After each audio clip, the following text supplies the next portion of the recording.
So we've been working on our rolls a lot, and there's some songs that I'm working on that have a lot of rolls. These double stroke rolls that we've been talking about. And I wanted to show a warm-up exercise that will help build speed and strength with sticking on these rolls.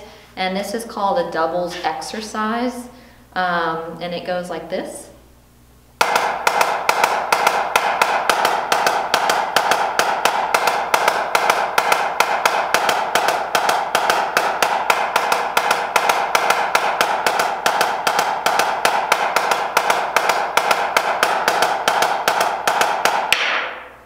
So that's it, and playing it over and over again and trying to get faster.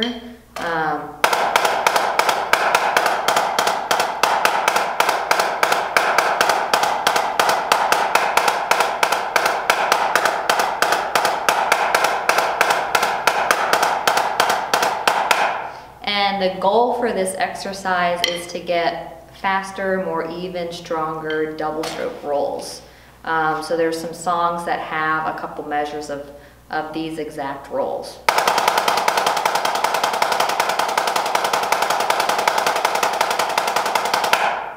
And so that exercise will help get those sounding really awesome.